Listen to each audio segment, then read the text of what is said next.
2014, the year of victory over death and the manifestation of love. This is a History with God Ministries Godcast network featuring Frank and Christina Sasso. Visit us online at ahistorywithgod.com for articles, links, prophetic words, prayer requests, and other awesome resources. Be sure to join our mailing list to receive your free daily devotion right in your email every morning. They are sure to comfort, inspire, teach, and even challenge you in your walk with the Lord. And now, let's join the host of this Godcast, Frank Sasso. We now join part 2 of today's Godcast, already in progress. Okay, so you want to lose weight, so you figure, okay, I have a big event coming up. I want to lose weight. I got to fit into this beautiful dress that I want. I'm not going to eat for now 3 weeks. I'm just going to have like a spoonful of peanut butter and maybe, a yogurt, and that's it. I'm not eating. Well, the problem with that is our body works off of perception. And perception, it's simple. It's a simple tool, and we are wired that simply. So an example is if we don't have enough food to sustain life and everything that our bodies require to have that function take place, there's a requirement, an inherent requirement, a baseline requirement that has to be there. So when we take our caloric intake down so low, our body's mode of operation goes, all right, the only thing I need to do is exist. Existence is key. Living is key. This is the body talking. It's the body talking. The body doesn't care what it sees in the mirror, what you see in the mirror, or how that dress is going to fit. Your body just knows you're trying to kill me, so I got to keep you alive. And a perfect example is that is people who get type 2 diabetes. Okay. Your body does what you tell it to do. Mm-hmm. So if you keep eating sugary processed carbohydrates over and over and over, you jack your blood sugar up, your pancreas excretes insulin to drive it back down, and this process is happening over and over. Eventually, your insulin sensitivity is decreased, and now that conversion of glucose in your liver to fat becomes greater. Instead of storing it to use for energy, now you start to gain more weight. Well, more weight means more insulin resistance. So a person will go, wow, I look at carbs and I blow up. Well, you created it. All of a sudden you get your blood sugar tested, whoops, you're a diabetic. Your body didn't care that you now have a disease. You now have an illness. It just did what you told it to do. Mm-hmm. You just told it to do the wrong thing, unfortunately. Mm-hmm. So by starving ourselves, all we're doing is telling our body is bad stuff's happening, and our body shuts down. It just goes into a pure conservation mode. So just like drinking water and being hydrated, if you asked 100 people on the street, drinking water, how does that help you lose weight? Most people think it like flushes the fat out of your body, like some miracle way it dilutes the fat. When the reality of it is, being hydrated controls your thyroid output. Your thyroid is controlling your body temperature, one of its functions. If your body temperature is low, no calories are being burned. Calories are units of heat. Heat won't be generated because heat evaporates water. So your body knows, once again, perception. If dehydration is being perceived, your body will lower your thyroid output, your temperature will lower, and you'll burn less calories.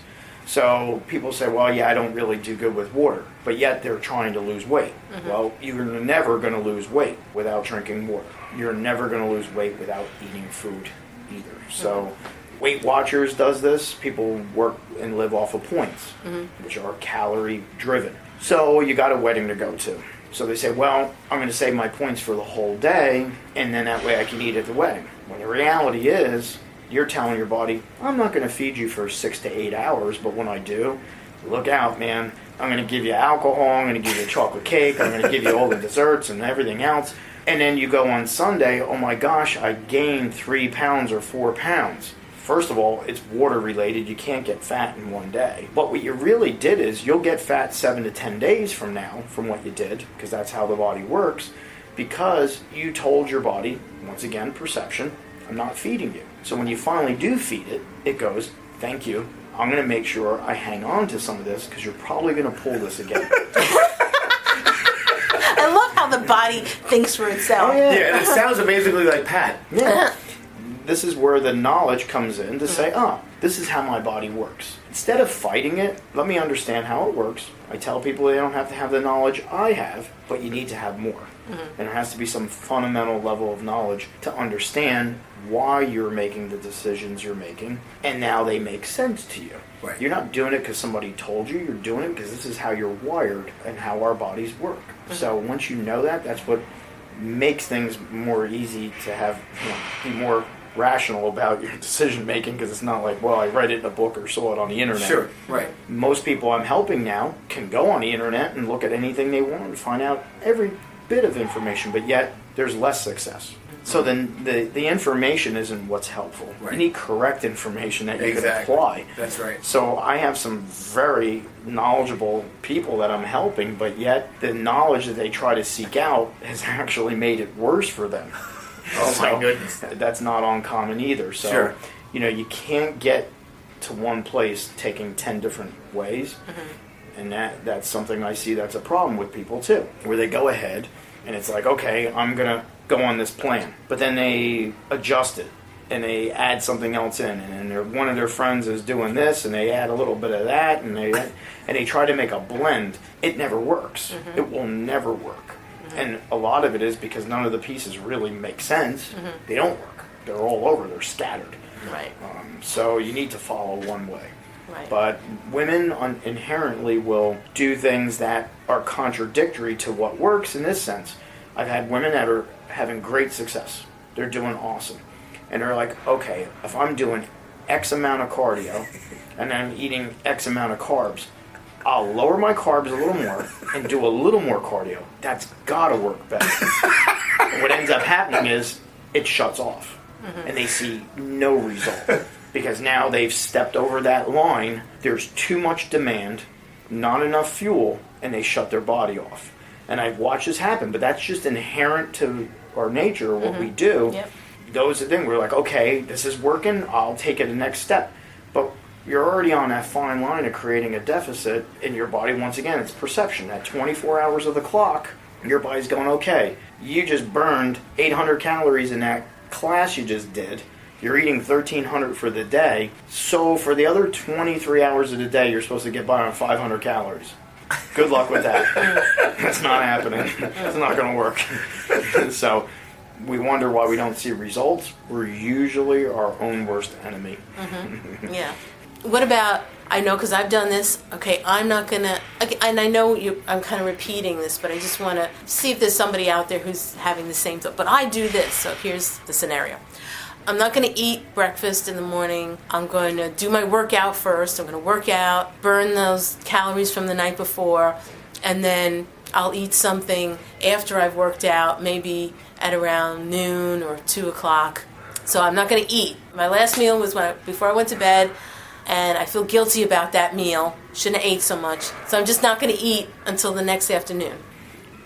Once again, you're telling your body to shut off. Okay. Now, when we wake up in the morning, our blood sugar is at its lowest, right? So when we get blood work done, they do your fasting blood sugar first thing in the morning, because that's when it's going to be its lowest. The problem that ends up happening is if you now exercise, your blood sugar is at its lowest, it's not been stabilized. Our body somehow needs fuel. There's not enough glucose, which comes from our carbohydrates, present. There's some in our liver as a reserve, but that's depleted very quickly. Our body will then start to break down lean tissue and convert that into glucose. Now, our own muscle starts to become fuel. Our body will catabolize itself. An example of this is long-distance runners. They look like they need a sandwich. Yes. Because they're asking their body to perform for such an extended period of time that there's not enough fuel that can be put in to sustain it. So the body becomes whittled down. If you look at their physique, they're not that tight and firm.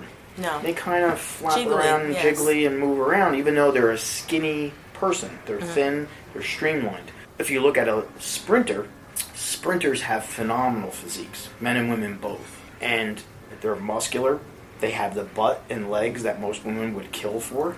They have a different level of physique. They're lean, and yet they still maintain their muscle. Part of the reason is they're going for a short distance at full tilt and then stop. When you're going and doing your cardio and you're running and you're doing something for a long period of time and you have no fuel to sustain it, your body's going to use itself up.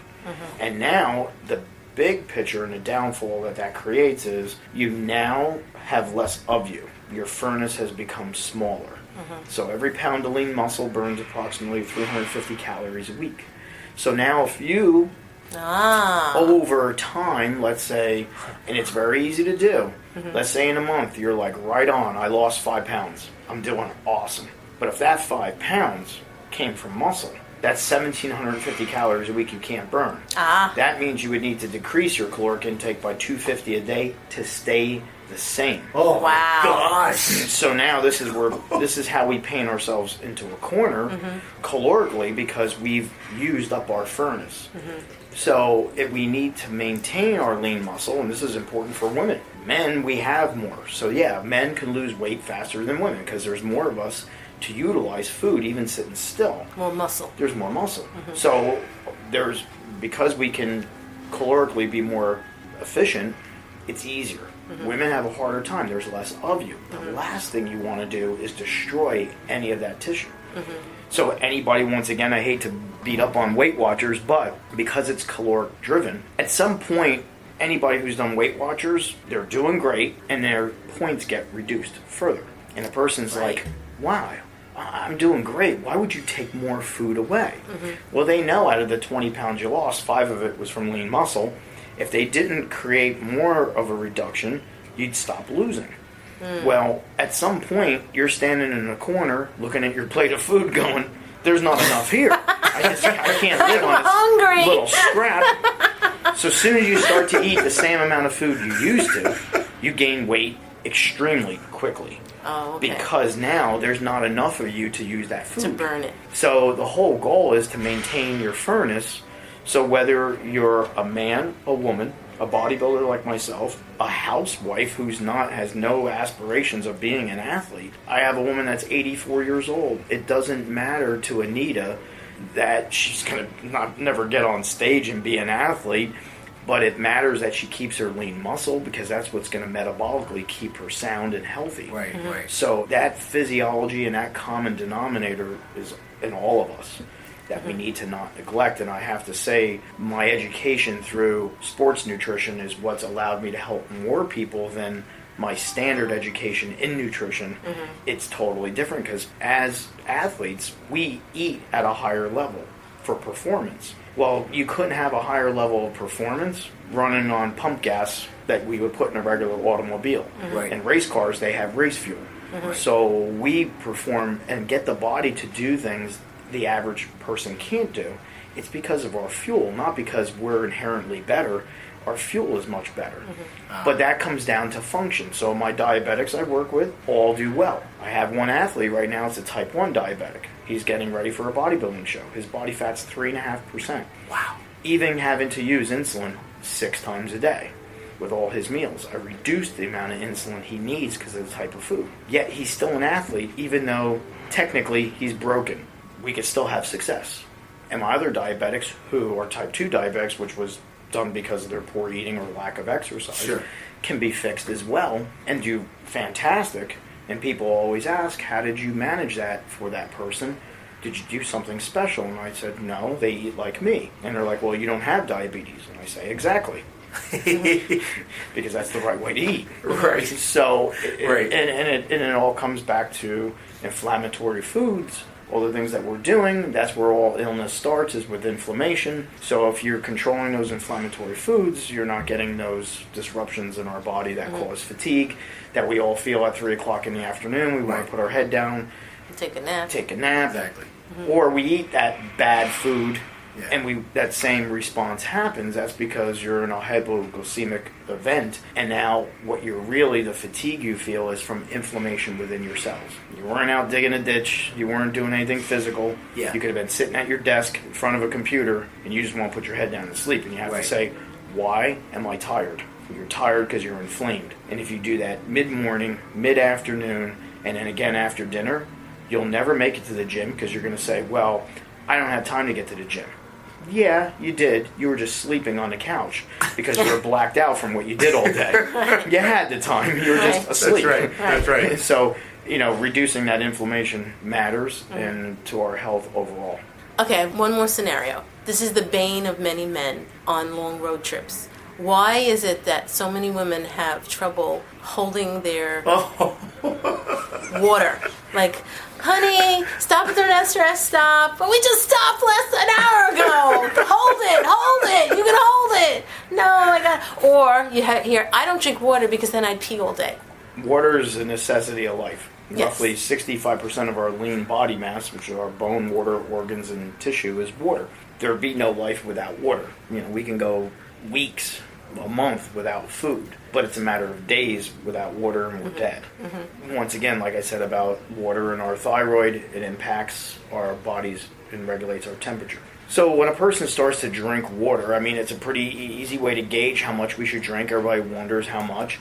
It's half your body weight in ounces. So if you weigh 200 pounds, you should have 100 ounces of water a day, divided up over the day. I usually suggest to people that if you go to bed at 10 o'clock at night, you start to curtail your water intake, 6 o'clock, 7 o'clock, start cutting it back. Otherwise, you will be up during the night going to the bathroom. That's not a bad thing. In the beginning, a person would go frequently because their body's perception is, all this water's coming in, I could actually let go. So it's just doing what you told it to do. Water in, water goes out. Because now it knows water's coming, there's no reason to hold water. So where most women freak out, they get a little bloated, they'll stop drinking. Because they think if they stop drinking, that will be better. If they drank more, they'd push more water out. It would actually work in their favor.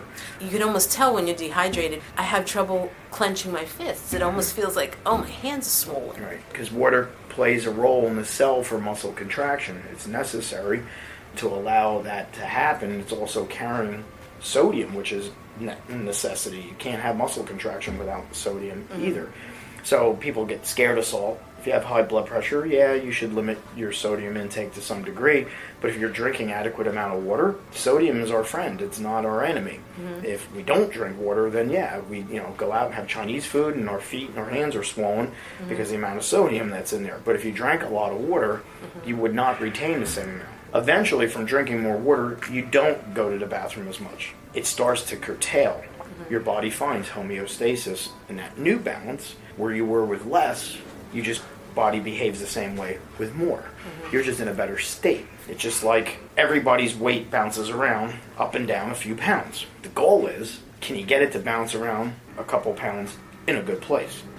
Right. And that's all my wife and I do. Our weight moves up and down a few pounds, but it's just in a good place. That's healthy. Everybody's weight moves around, but for most people, it's not in a good place. But drinking the right amount of water and eating the right amount of food will actually help you stay hydrated. It'll help you not only stay hydrated, but you won't go to the bathroom as much either because the water now what? Doesn't the water You're now... saying that the water stays inside the cell as opposed to correct. around There's intracellular water is what we want. Okay. That's the water that's in the cell that keeps the cell hydrated, that maintains health. Extracellular is that Chinese food and our rings are tight and our feet are swollen. That's water outside of the cell, subcutaneous, and that's what we don't want. That's not good. So, we want to have enough water to come in, but we want to have foods that will now support the water in the cell. So, good carbohydrates, low glycemic carbohydrates like oatmeal, like brown rice, like yams, those are the type that water can bind to, but now you're not bloated, you're just more hydrated. There's a fear, like people think like they're going to get bloated because they ate those foods. They're necessary for hydration. If you eat just vegetables, and that's all you eat, vegetables are water, water and fiber. There's no real binding effect going on, so people who go on no-carb diets, like Atkins, they restrict their carbohydrate intake from complex carbs, they have a big water loss. Well, that water loss is only due to there's no ability for the water to attach to food. There's no binding in the cell. So a person will achieve loss, but it's not fat loss, water loss. And that water loss, as soon as they put some foods back or hydrate, the scale goes back up. Well, and your clothes size didn't change either. There you go. That's a biggie. It's the same size. Right. Yeah. For someone listening to for the first time, Pat, who really wants to do the right thing by their body, they want to do the right thing, they want to be obedient to the Lord in taking care of their body, and they don't live anywhere near Jersey, maybe they live in California or even outside of the country, what's something that you can tell them as a takeaway to kind of lead them on the right road toward a better lifestyle with their health? Is there something you could leave them with that would help them? The most important thing that we should be watching is controlling our blood sugar. I mean, at the end of the day, if we control our blood sugar, we're truly controlling majority of the functions in our body. So that's why inflammatory type foods, which are processed, high sugar foods, refined types of carbohydrates, cause inflammation. There's no way you're going to get your body to feel good, look good, and achieve any goals by putting those foods in. So people should educate themselves and look at, okay, what are the better type of carbohydrates? Don't be in fear of them, because there's good ones. I eat them all day long. It's just the right kind and the right amount. So educate yourself in the sense of, I can do that. There's a great book called The Glucose Revolution. That book really talks about controlling your blood sugar. And people ask me, like, what's a good book you could recommend to read? To me, that would probably be one of the best ones, because it really states clearly about understanding and controlling your blood sugar and all the benefits that come from that. So I would think from that would be a big key. The next one is water. Make sure that you're taking half amount of your body weight in ounces of water daily, and to be diligent about doing that. 6 meals a day need to happen. There's no way you can get by on eating 3 to 4 times a day. That's just not going to work. So the meals could be as simple as almonds and a Granny Smith apple between your breakfast and your lunch. Right. So mid-afternoon could be a Greek yogurt. It could be simple things.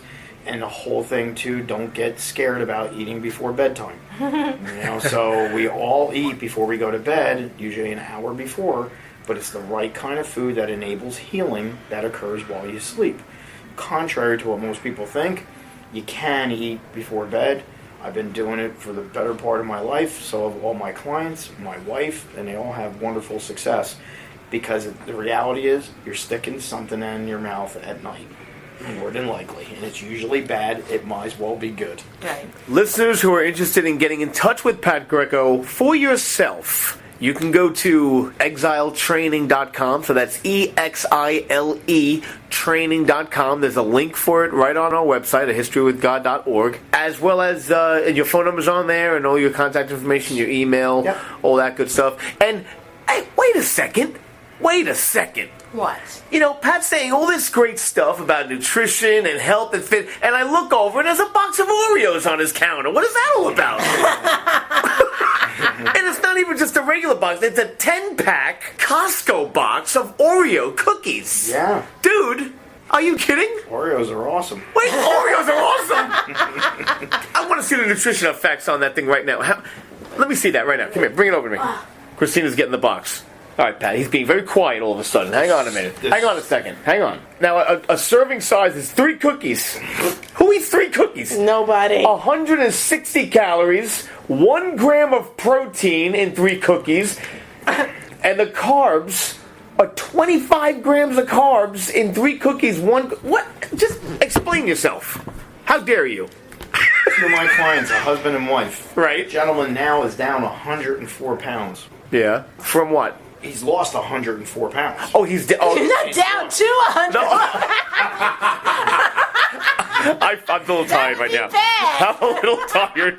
He's lost 104. He's a very small guy. He's a midget. Yeah, he's the size of my hand. Tom Thumb. Go ahead. I let it be known to everybody that I help. My levels of achievement I have is not because I never eat anything bad or I'm not normal. I'm very much normal. I'm so to the point of I do eat Oreos. Okay. And I make that known to everybody I help. Well, my clients happen to take me seriously and bought me this box of Oreos for Christmas. But they also attached this cool little study. I see the little ad on there. Yeah, the study shows that Oreos are as addictive as drugs because they actually turn more neurons on in a rat's brain than drugs do. So they attach that to the box And I asked him, did you think it was going to get me to stop eating? Like, is it deterrent? It's not a deterrent.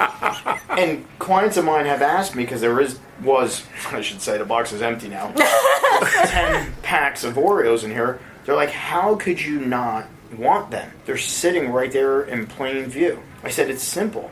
I have my refrigerator with my good food in it, but there's no milk in there. Oh. So I have to complete the process and dunk them in milk. That's like Christina has to have it with milk. I can have them without milk. The milk's honestly. at home. Yeah. I would have my cheat meal on the weekend, and every once a week, my wife and I eat whatever we want, and I would include 1 sleeve of Oreos. I would not eat the 3, the normal serving size. I would eat all 10. I was going to say, 3 and cookies. Dunk them and enjoy every bite with no guilt. I don't have diabetes. I don't have any health issues. So this doesn't happen often. This box has been empty since January, and I haven't had an Oreo since. The next time I have one will probably be another one of my clients buying me a box, but I do like them every now and then. That is hysterical. So it's a nice, I leave it here for a nice conversation piece, because I am just like everyone else. I'm not special. I'm not different. My goals have just been attached to good values. At the end of the day, what's most important to me is to see people succeed and actually have a higher level of health and well-being that they can then share with their family, with their friends, their loved ones. They're going to be better people in the community if it starts with taking care of themselves first. Right. For me, that's what it's been. I took care of myself, and I've been given the gift of being able to give back because I first took care of me. So things were put in my life for a reason because of my accomplishments. And those accomplishments allowed me to run events where I can then raise thousands of dollars to donate to people with cancer, to other foundations, and give back. And when people used to say to me, oh, Pat, what are you doing? It's so self-centered. It's egotistical sport. It's all about you and blah, blah, blah. Yeah, it is all about me and my health. It started off that way, and the people who couldn't understand it didn't remain my friends. The people who did admired it from afar, realized they couldn't do it, wasn't for them. I didn't try to convince them to do it. Sure. Just respect that I am. Right. And it's no different than the gentleman leading the orchestra. He has his back turned to the audience. It's not an act of disrespect. It's just what needs to get done so he could do his job. There you go. So I had to turn my back on certain things, whether it be some good Italian home-cooked food, at different events, to achieve my goals. But because I did, I was given opportunities then to help others in a much greater, bigger way than myself. And you definitely have done that. I mean, we speak just for ourselves alone, how you've helped us and helped change our thought process when it comes to taking care of the body, as well as some things you've shared with us about there's one story about the woman who was diagnosed with cancer and how now, as a result of applying what she's learned through your programs and through your tutelage, she's cancer-free. I mean, it's just awesome stuff like that. I think my favorite story is the guy that said to you, I've done everything I could do, I've done everything there is to do, and I still can't see my abs. And you're like, have you ever seen your abs before? And he's like, no. He goes, well, apparently you haven't done everything yet. So I love your personality. You're obviously a blessed man, and you have no problem sharing that blessing of knowledge that you've gotten through the course of your life with others. We appreciate you very much. Love working for you, love working with you, and that's all I got. Anything else you got, Ben? Well, I think that you also would agree that this is your calling in life, right? Most definitely. This didn't happen by accident. You know, when I had my trucking business, I was a truck driver. I was the person going down the road most people were giving the finger to. Telling you that they were you're number one in their life. Number one in their life, yeah. I was that guy, and I loved what I did, but I was not fulfilled in what I did. And I realized that, and it drove me to make the change. And the first change was I wanted to change me, and I realized I wanted to make a career change. Sure. And it was through my own need for change personally, drove me to acquire more knowledge, and then realized, I have a gift to help people, and I love it. And nothing's been more rewarding than my client's success. That's what I live for. And, I know I told you guys a story just earlier about a woman that I helped, and I always say my mom and dad are smiling down on me for that, because I recognize the gift I have, and I love sharing it. So I don't go to work because I'm not working. I'm just doing my thing. So I love what I do, and I just hope I can keep doing it for a long time and help more people. Now, these testimonies, are they on your website? I do have testimonials on my website, and I'm going to be adding some more from some of the current awesome success stories, and many that I have. That's the greatest part of what I get to enjoy, is the people who've been battling or struggling with trying to make change. It's not been for lack of their effort, it's just been misguided effort. And Wrong information. I pull it together for them, and then great stuff happens. That's awesome. Well, that was Pat Greco coming to you. We could talk about this for days. It's just interesting. Whenever we start a conversation with Pat, it's pretty much it's going to be you got to know that going in, because he's so full of knowledge, and it just gets better and better the more we talk. But that's going to do it for this week of the Godcast. And tune in next week. We have someone else that's going to be talking to you about something else. Wow, really? I don't want to paint myself into a corner. We have a very special guest coming up next week as well. Someone else talking about something else. Until then, remember this. We love you. God loves you. And Jesus is Lord. Stay blessed. Woo! Thank you for listening to today's broadcast from the History with God Ministries. This teaching is a powerful ministry tool that you can use to experience the power of God in your life. Thank you again for listening and for helping us reach the world with the love of Jesus. Sign up for your free daily devotion today at ahistorywithgod.com and click on Contact. Type in your name and email address and you'll be all set. A History with God Ministries. Seeing, hearing, remembering. Until next time, remember, we love you, God loves you, and Jesus is Lord. Stay blessed.